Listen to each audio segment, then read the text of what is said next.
उत्तराखंड की महिला विकास और बाल कल्याण मंत्री रेखा आर्या इन दिनों एक बार फिर क्या सरकार के लिए मुसीबत की रेखा खींच रही हैं। क्या रेखा आर्या के पति गिरधारी लाल साहू के खिलाफ बरेली की अदालत ने जो गैर जमानती वारंट जारी किया है उसके बाद सरकार को अब जवाब देना भारी पड़ रहा है। हालांकि मामला उनके पति से जुड़ा हुआ है, लेकिन सरकार की छवि पर इसका असर कितना पड़ेगा, इसको लेकर भी तरह तरह के सवाल उठ रहे हैं, चर्चाएं हो रही हैं।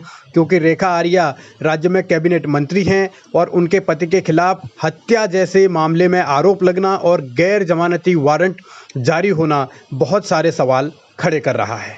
बहुत बड़ा मर्डर केस में वो संलिप्त पाए जा रहे हैं। सारे बाहर के अखबारों में प्रमुखता से ये खबर छपी है और तत्काल प्रभाव से इस पर कार्रवाई होनी चाहिए। अभी वो गुमशुदा चल रहे हैं, उनकी खोजबीन चल रही है और ऐसे में उत्तराखंड सरकार को भी इस गंभीर प्रकरण का संज्ञान लेना चाहिए और तत्काल रूप से इस पर कार्रवाई करनी चाहिए।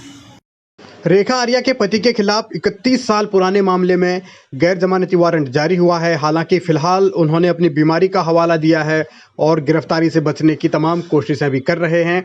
लेकिन चुनौतियां उत्तराखंड की सरकार के सामने है, क्योंकि अब चुनाव सिर पर है और ऐसे हालात में एक मंत्री के पति का विवादों में घिरना, वो भी हत्या जैसे मामलों में, और वो भी पहली बार नहीं, इससे पहले भी कई विवाद उनका पीछा कर चुके हैं। देखिए, बहुत समय से न सिर्फ कैबिनेट मंत्री विवादों के घेरे में रही हैं, बल्कि उनके पतिदेव के ऊपर भी कई तरह के गंभीर आरोप लगे। कुछ समय पहले आपको विदित होगा कि किडनी चोरी के आरोप में भी वो बहुत ज्यादा संदेह के घेरे में आए थे और उन पर आरोप लगा था कि किस तरह से उन्होंने लोगों को भ्रमित करके एडमिट करवाया और न सिर्फ एडमिट करवाया, अपने अधीन काम करने वालों का उनकी किडनियां तक निकलवाई। गिरधारी लाल साहू अपनी सफाई में बहुत कुछ कह रहे हैं, लेकिन सवाल अब मंत्री की साख का है, सवाल राज्य सरकार की भी साख का है। तो इन चुनौतियों के बीच कैसे रेखा आर्या अपने आप को इस विवाद से दूर कर पाएंगी, कैसे उनके पति के खिलाफ जो मुकदमा चल रहा है उसमें क्या कार्रवाई होगी, ये अदालत का अपना मसला है।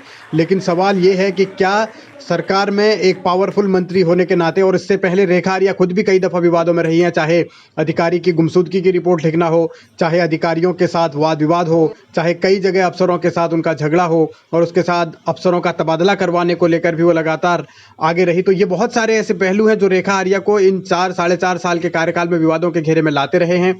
उनके पति ने भी क्या अब उनकी मुश्किलें बढ़ा दी हैं, और सवाल ये कि बीजेपी इस स्थिति में खुद को कैसे बचाएगी।